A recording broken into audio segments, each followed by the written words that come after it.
What's up guys, Eli here, back for a really cool video. I guess you could say a challenge that I've wanted to do for a long time. I've wanted to do this for years, but I always just kind of felt like it was a little daunting, even though it really isn't. And you know, hundreds of thousands of people do this every year in October, but I wanted to do a film a day challenge, specifically horror film a day challenge for every day of the month of October. So 31 days, 31 movies. I started on the first and I've been diligent. I have watched one every single night and it's actually been cool, actually. Like, I would like to keep this up forever, obviously. You couldn't do it forever. I mean, you'd have to make it like, almost like your, ultimate priority every night. But that said, I'm kind of training myself to watch a movie every night, totally enjoying it. And so what I'm going to do is, for every week of October, I'm going to do a video just showing you guys and talking briefly about the 7 movies that I watched that week. So four videos, obviously. 4 videos, 7 movies, and yeah, let's go.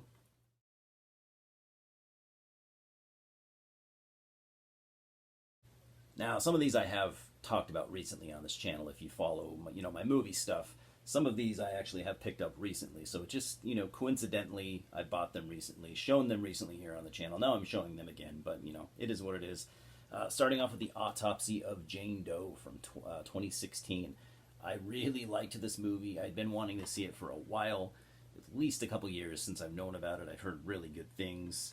You got excellent performances by Emile Hirsch and Brian Cox. I'm a big fan of Brian Cox. This is basically about, Emile Hirsch and Brian Cox. They live in a small town. They're a father and son. They own a family mortuary. Brian Cox is obviously the old veteran. He is teaching Emile Hirsch, who's to be a mortician or whatever. He's not a mortician yet, but he is like some kind of he's like a certified technician. So I guess someone that works at a mortuary that's not yet a mortician. So he's kind of he's unsure if he wants to follow in his father's footsteps or if he wants to do something else. But he does quite love his dad, and he definitely wants to help him out, being as he works alone. His mom and Brian Cox's wife. It is kind of implied that she passed away at least somewhat recently. So he definitely doesn't want to leave his dad, and in his most time of need. So they work together a lot. And basically, sheriff brings in a body one day. It is an unidentified female, and he would like it looks like a murder. He would like them to do a autopsy on her. And that's where it starts. Everything weird starts happening. They can't identify her. Nobody knows who she is. It's incredibly hard to pinpoint exactly what has happened to her. And yeah, that's as far as I'll go with this. But I can definitely say that. This one comes highly recommended from me, at least.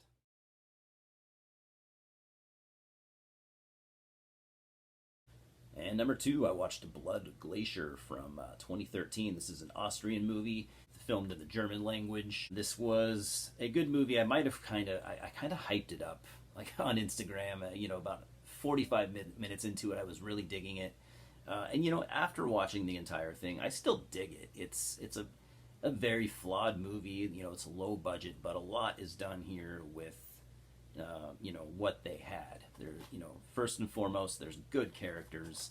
You got this one guy who's like some kind of a scientist who he's super rock and roll. He just kind of he's an alcoholic, drinks every night, wakes up in the morning super hungover. Sometimes he'll show up to work wearing no pants.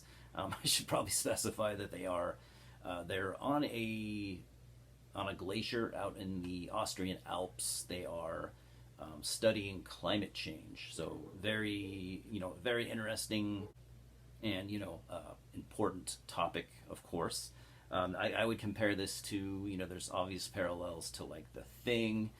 I mean, even to the point where the character that I was talking about, he's kind of an obvious throwback to Kurt Russell's character from The Thing. He's got the the knit cap and the beard and the kind of rebellious attitude.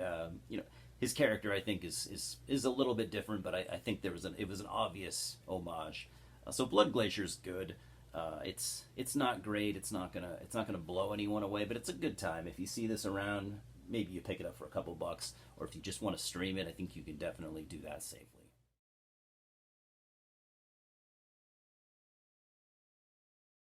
Number 3, we got Pumpkinhead from 1988. I also own it on Blu-ray, but because I'm a Luddite idiot, I watched my just regular DVD copy.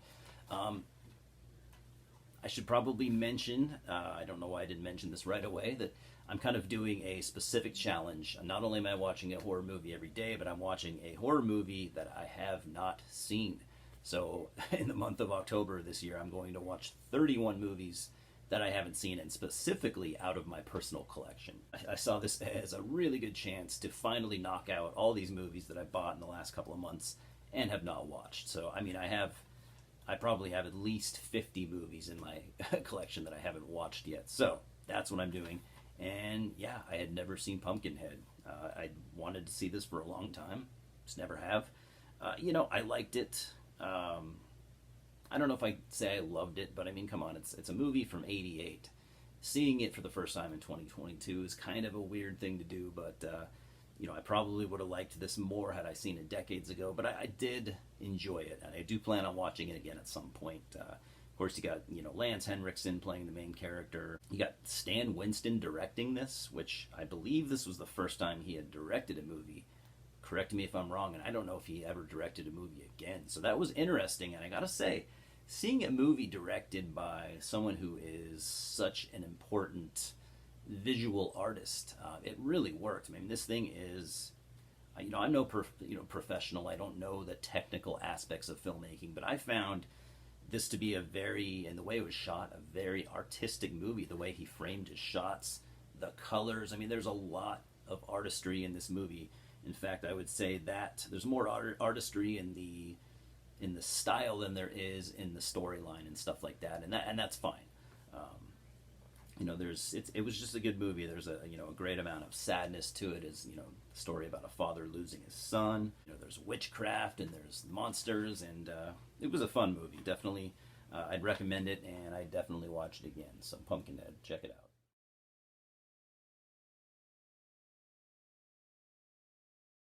Number 3 from 2020, we got Gretel and Hansel, directed by Oz Perkins, prolific actor, writer, and director. I mean, this dude started acting as early as 1983. He directed I guess, fairly critically acclaimed horror movie, 2015, called The Black Coat's Daughter, which I really want to look into. That's high up on my list of movies to check out. Just haven't done it yet. So I remember hearing some pretty good things about this when it came out. However, I've also read a lot of pretty bland, mediocre reviews online, like IMDb and stuff. So I kind of, I didn't really know what I was getting myself into, but I always, I had been wanting to see this ever since it came out. I mean, it's got a 5.4 IMDb rating, and I gotta say, I completely fucking disagree with that. 5.4, we're talking barely over average. I mean, there's nothing average about this movie. I think it deserves at the very least, a 6 or a 6.5. I mean, realistically, I think it probably deserves somewhere closer to an 8.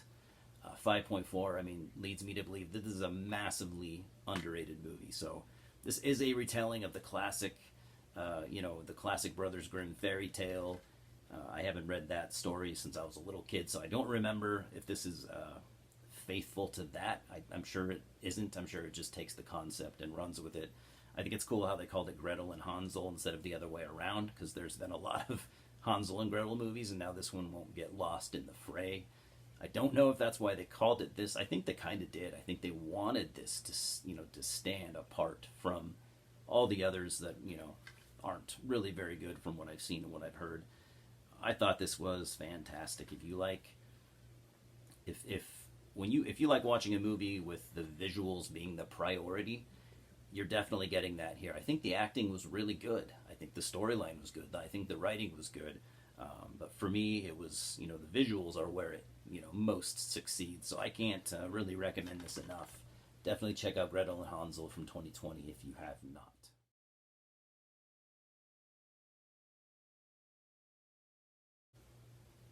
And from 2019, we have Us, directed by Jordan Peele. This movie blew me away. I think this is on track to be considered maybe someday a modern classic. I think Jordan Peele is going to go down in history as one of the great horror directors. I loved Get Out. Loved it a lot. It took me by surprise how much I liked it. So I don't know why it took me so long to see this, but goddamn, if this didn't blow my socks off. I think I liked this easily as much as Get Out. I might like it more. I'd have to rewatch Get Out, but goddamn, this was just so fucking good. This is just basically about a movie about a family goes on vacation, some cabin out somewhere in California, and just out of the fucking blue, doppelgangers of them start attacking them. And then it just kind of goes from there. I'm not going to go any further because I don't want to spoil it, even though it is a couple years old. All I can say is, if you like, good plot twists that you will not see coming, well executed. If you want a horror movie that's gonna leave you kind of, just going wow, by the end of it. This is no generic slasher. This is no, Jason Voorhees type horror. This is just something that you should definitely see. I think, what's her name? Lupita Nyong'o. Hopefully I pronounced that right. I think her performance in this was just insanely fucking good. Like, remember how Toni Collette's performance was in Get Out? Or not Get Out, but, sorry, Hereditary. Toni Collette's performance in Hereditary was just absolutely amazing. I think she did a similar thing here where it's like, of course, horror actors don't ever get any kind of nominations, but fuck, man, there are times when they should. So if you haven't seen Us, I cannot recommend it enough. Definitely check this out.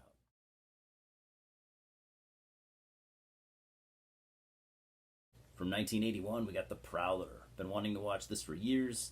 Glad I finally did. This is one of the best slashers I've ever seen. And what makes me say that is not only do you get the cool Tom Savini, makeup effects or makeup and effects, you get a slasher that does not hold back. You had like stuff like Friday the 13th and Nightmare on Elm Street. Back in the 80s, the ratings committee was really cracking down on those movies, so they had to do like a lot of off-scene kills. I don't think there is a single off-scene kill in The Prowler. There's a lot of kills, and they are all done on camera. They're brutal. They're bloody as hell. This is a brutal movie. Maybe nothing original other than that, but it's also 1981. It didn't have to be super fucking original, but yeah, if you want a slasher that does not play by the rules, definitely look into The Prowler. It's considered a classic for a reason.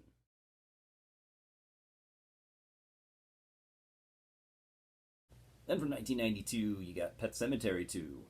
I never really had too much interest in this movie until recently, when I've started to see stuff online about it being a kind of a cult classic in its own right, an underrated sequel, and I would actually agree. I just bought this like a week ago. I finally watched it the other night, and I really, really enjoyed it. I don't know if it's as bloody and as violent as I heard that it was. I mean, it is bloody and violent, and I guess, maybe more so than the first one, but I don't know. The reviews I read seem to make it sound a little more extreme than it really is, but it still has some shocking moments, and it was just a really good movie. I think anyone that grew up in the 90s like I did, I think we kind of have a soft spot for Edward Furlong, basically from his performance in Terminator 2. We'll never forget that. So I know myself, I think I have a soft spot for him. Obviously Clancy Brown's performance, he is the antagonist in this, and he's just so over the top. He was great. Pretty good movie, definitely a good sequel. I think I would say it is, a little bit underrated. So check out Pet Sematary 2. If you're a fan of the first one and you haven't seen this, just go ahead and do